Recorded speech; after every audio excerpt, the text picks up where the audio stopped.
Okay, फिर देखिए अगर आप देखें तो आपको इसके जो फ्लावर्स होते हैं, ठीक है, फ्लावर्स वो आपको पता है दैट इज हर्माफ्रोडाइट,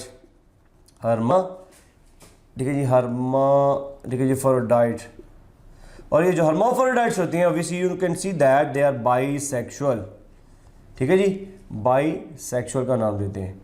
ये आपने पढ़ा होगा, इसको डायोशियस भी कहते हैं, राइट, डायोशियस, यानी दोनों सेक्सी जिसमें अंदर मौजूद होते हैं, ठीक है। तो अगर आपसे क्वेश्चन किया जाए कि हर्माफ्रोडाइट फ्लावर्स, ठीक है जी, हर्माफ्रोडाइट, ठीक है जी, फ्लावर्स, ठीक है जी, हेल्प इन, ठीक है, डैश, ऑप्शन ए है आपके पास, हर्माफ्रोडाइट फ्लावर जो है ये किस में हेल्प कर, ऑप्शन ए जी आपके पास help in self and cross pollination, self and, ठीक है जी, क्रॉस पॉलिनेशन, या फिर ऑप्शन बी है आपके पास, ऑप्शन बी है जी पॉलिनेशन बाय, ठीक है जी, पॉलिनेशन बाय एयर, या फिर ऑप्शन सी है आपके पास पॉलिनेशन बाय बर्ड्स, या फिर ऑप्शन डी है आपके पास ऑल ऑफ दीज। जी, what should be the right answer? तो याद रखिए ऑब्वियसली हर्माफ्रोडिटी किस में हेल्प कर रहा होता है बोला, definitely it helps in the self और क्रॉस पॉलिनेशन। अब आपने पढ़ा सेल्फ क्या मतलब होता है, यानी एक के अगर पोलन ग्रेन्स उसी के ही स्टिग्मा के ऊपर आके गिर जाए, इसको क्या कहेंगे, सेल्फ पॉलिनेशन। और अगर एक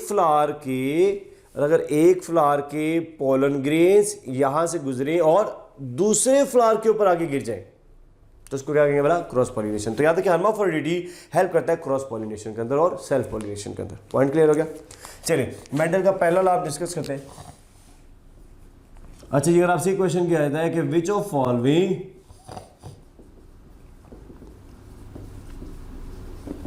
डज नॉट बिलोंग्स टू, ठीक है, डज नॉट बिलोंग्स टू, ठीक है जी, मेंडल, आप ख्याल में कौन सा है जो चीज मेंडल से बिलोंग नहीं करती? ऑप्शन है जी आपके पास law of purity of gametes है, लॉ ऑफ, ठीक है जी, प्योरिटी ऑफ गैमीट्स, या फिर ऑप्शन बी है आपके पास, ठीक है जी, लॉ ऑफ डायहाइब्रिड क्रॉस, ठीक है जी बात, या फिर ऑप्शन सी है आपके पास, ठीक है जी, लॉ ऑफ डोमिनेंस,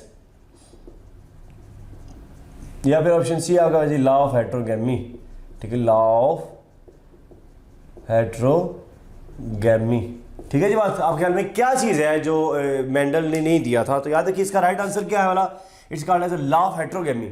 मेंडल ने एक्चुअली में याद रखिए 3 लॉज रिप्रेजेंट किए थे। एक आपने पढ़ा लॉ ऑफ सेग्रीगेशन है, लॉ ऑफ इंडिपेंडेंट असॉर्टमेंट है, दूसरी जो इसने सेंस यूज की थी वो है लॉ ऑफ डोमिनेंस, ठीक है, डोमिनेंस का वर्ड इसने जो है ना यूज किया था। हाँ, it does not belong to Mendel, वो क्या है, लॉ ऑफ हेट्रोगैमी का नाम दिया जा रहा है। Point clear? चलिए जी, पहला लॉ हम डिस्कस करते हैं जी, इसको हम कहते हैं जी फर्स्ट लॉ ऑफ इनहेरिटेंस, ठीक है जी, first law of inheritance, first law of inheritance, या हम इसको क्या बोलते हैं वाला, this is also called as, इसको हम कहते हैं law of purity of gametes, law of, ठीक है जी, प्योरिटी ऑफ गैमीट्स भी हम इसको बोलते हैं, ठीक है जी बात, या हम इसको क्या बोलते हैं बोला, this is also called as, ठीक है जी, law of segregation, law of, ठीक है, सेग्रीगेशन, या हम इसको क्या बोलते हैं बोला, this is also called as, ठीक है, लॉ ऑफ मोनोहाइब्रिड क्रॉस, ठीक है, this is also called as mono, ठीक है जी, हाइब्रिड क्रॉस भी हम इसको बोलते हैं, ठीक है जी बात। आपने ये चीज इसके अंदर मेंशन किया। अब इसको अगर आप डिफाइन करें, इसकी स्टेटमेंट क्या हम कहते हैं, टू कोएग्जिस्टिंग एलील्स, टू कोएग्जिस्टिंग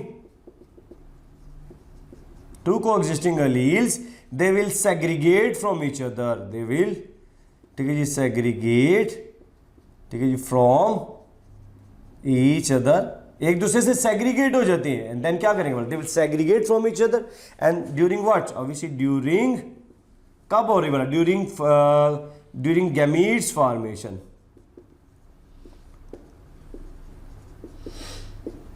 ठीक है बाजी, और दे यूनाइट अगेन, ठीक है, दे यूनाइट अगेन, कब यूनाइट होंगे बोला, obviously they unite again during random fertilization, ठीक है, ड्यूरिंग, ठीक है जी, रैंडम ठीक है, ये फर्टिलाइजेशन, बात समझ में आ गई जी। ड्यूरिंग रैंडम फर्टिलाइजेशन है, तो हम ये कह रहे हैं टू कोएग्जिस्टिंग लील, यानी एक साथ रहने वाली ये एलील्स हैं, टू कोएग्जिस्टिंग एलील्स, एक साथ रहने वाले alleles, they segregate from each other, एक दूसरे से सेपरेट हो जाते हैं, कब?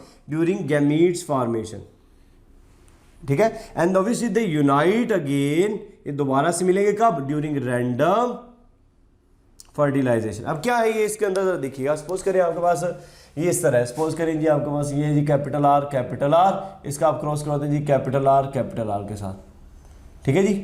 ये आपके पास क्या आ गया वाला, सपोज करें P1 जनरेशन। अब इन ये दोनों क्या है वाला, ये देखिएगा, ये दोनों जो है दीज आर टू, ये देखिए दो है और एक साथ रहते हैं, इसी नाम दिया टू कोएग्जिस्टिंग एलील्स, दो एलील्स हैं और दोनों एक साथ है, नाम क्या दिया जा रहा है? Two coexisting allele. ये सेग्रीगेट होंगे, सेग्रीगेट का मतलब है सेपरेट होंगे एक दूसरे से। तो आप देखेंगे ये एक दूसरे से क्या हो गया वाला, सेपरेट, ये सेपरेट हो गया यहाँ से, और अभी ये जो है यहाँ से सेपरेट हो गया। सिमिलरली ये भी एक दूसरे से क्या हो जाएंगे वाला, ये सेपरेट हो गया और ये आपने देखा ये सेपरेट हो गया। इसको क्या कहेंगे वाला, obviously during what? During gametes formation. तो ये क्या बन गया वाला, suppose that these are the gametes, और गैमीट्स कब बने वाला, ऑब्वियसली ड्यूरिंग मियोसिस से बने हैं, बात क्लियर होगी जी, मियोसिस से बने। और ऑब्वियसली दे यूनाइट अगेन, ये दोबारा से जुड़ेंगे, ठीक है बात, कब जुड़ेंगे वाला, ऑब्वियसली ड्यूरिंग रैंडम फर्टिलाइजेशन। अब देखिए ये इस तरह करके अगर सपोज रैंडम फर्टिलाइजेशन होती है, रैंडम फर्टिलाइजेशन का मतलब है ये कि ये जो है इसको भी फर्टिलाइज कर सकता है और ये जो सा है ये इसको भी फर्टिलाइज कर सकता है, इक्वल चांसेस, ठीक है। जैसे आपने पढ़ा मेल के अंदर अगर हम देखिए एक्स और वाई है, फिर आप फीमेल में एक्स और एक्स पढ़ते हो, तो ये दोनों एक दूसरे से क्या होते हैं वाला, अलग-अलग हो जाते हैं ना, और ये इसमें सपोज एक ही बनेगा। तो आपको देखिए इस दोनों के इस चांसेस क्या है हमारा, इसके चांसेस है अगर हम मेल में देखें तो ये इसको फर्टिलाइज कर सकता है, ठीक है, और ये इसको भी जाके फर्टिलाइज कर सकता है, ठीक है। सपोज दोनों ड्रा करते हैं अगर, तो क्या बनेगा, ये देखिए इस तरह, अगर सपोज इसने इसको फर्टिलाइज कर सकता है तो ये इक्वल चांस है ये उसको भी जाके फर्टिलाइज कर सकता है, सही है। सिमिलरली अगर ये इसको जाके फर्टिलाइज कर सकता है तो सिमिलरली ये इसको भी जाकर फर्टिलाइज कर सकता है, सो इक्वल चांसेस आते हैं। उसी तरह मैंने आपको वो शो किया हुआ है, तो क्या बनेगा अगेन कैपिटल आर, इधर क्या बनेगा कैपिटल आर, और अगर इसने इसको जाके फर्टिलाइज किया, इसको जाके फर्टिलाइज किया तो क्या बनेगा अगेन कैपिटल आर, और अगर इसने इसको जाके फर्टिलाइज किया तो बनेगा जी कैपिटल आर, सही। ये हमारे पास कौन सी जनरेशन आई बोला, this is called as, all of these are called F1 generation. और गौर कीजिएगा सारे के सारे क्या बोला, ऑब्वियसली ये सारे के सारे राउंड हैं, क्योंकि कैपिटल आर जो है किसको रिप्रेजेंट करता बोला, ऑब्वियसली इट रिप्रेजेंट्स राउंड, सही है बात जी। तो आप देख रहे हैं इसमें हमने नाम दिया क्या, टू कोएग्जिस्टिंग एलील्स। अब आपको बात समझ में आ गई ना भाई, कि दो कोएग्जिस्टिंग एलील थे, they will not segregate from each other, एक दूसरे से अलग-अलग हो गए, कब? ड्यूरिंग गैमीट्स फॉर्मेशन, और ये दोबारा से मिल गए, दे यूनाइट अगेन, और दोबारा से मिल गए, फिर से दो हो गए जैसे पहले थे, कब बना? ड्यूरिंग रैंडम फर्टिलाइजेशन, क्योंकि फर्टिलाइजेशन होकर दोबारा से बन गए। समझ आ गई बात कीजिए। तो याद रखिए इस तरह ये मेंडल की स्टेटमेंट जो है ना वो पूरी होती है। तो याद रखिए अगर आपसे क्वेश्चन किया था कि first step of the Mendel law क्या है, तो आपको बताइए प्योर ब्रीडिंग वैराइटीज है, this is called as a pure या फिर ट्रू ब्रीडिंग वैराइटीज। ये आपके पास पहला स्टेप है जी, true breeding varieties, and this is obviously क्या बोला, दिस इज फर्स्ट, ये आपके पास फर्स्ट स्टेप है। तो अगर आपसे ये क्वेश्चन किया था first step of the Mendel's law is what, तो production of what, production of true breeding varieties का नाम दिया जा रहा है। क्लियर होगी बात ही, हम देखिए इस तरह हमारे पास ये सूरत है। अच्छा ये दूसरा स्टेप क्या है, what is the second step,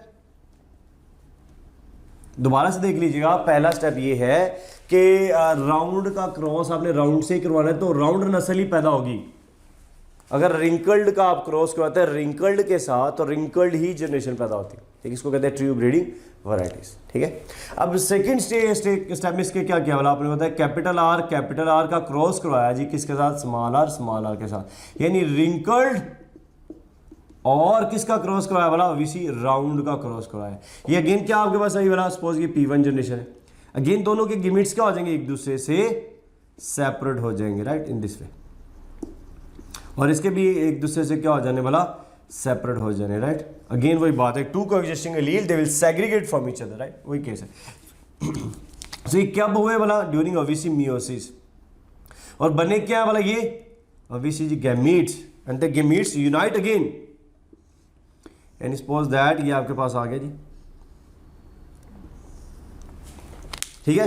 तो हमारे पास क्या आया वाला? सपोज ये देखिए 2 गैमेट्स बने, तो अभी तक इधर लिख लें जी कैपिटल आर, इधर भी लिख लें कैपिटल आर, और ये 2 है स्मॉल आर, और इधर भी आप लिख लें जी स्मॉल आर, सही है। अब अगर इसने इसको क्रॉस किया, क्योंकि फर्टिलाइजेशन रैंडम है, अगर इसने इसको क्रॉस किया क्या बनेगा? कैपिटल आर स्मॉल आर, और अगर इसने इसको जाके फर्टिलाइज किया तो बनेगा again capital R small are.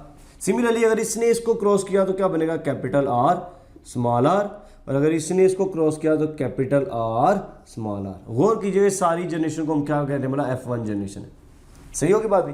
सारे के सारे क्या बोला? ऑब्वियसली सारे के सारे राउंड है। अब कहते हैं ये इसके ऊपर डोमिनेंट है, ये इसके ऊपर डोमिनेंट है, ये इसके ऊपर डोमिनेंट है, और ये इसके ऊपर डोमिनेंट है, ठीक है जी। सो ऑल F1 में क्या आ रहा है आपके पास? F1 में सारे के सारे राउंड आ रहे हैं।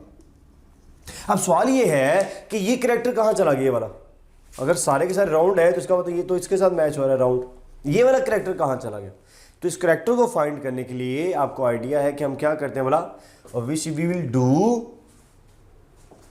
F1 का क्रॉस हम F1 से कराते हैं, ठीक है।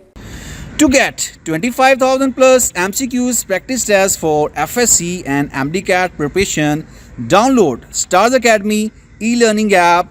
Link is given in the description below and start your excellent preparation today.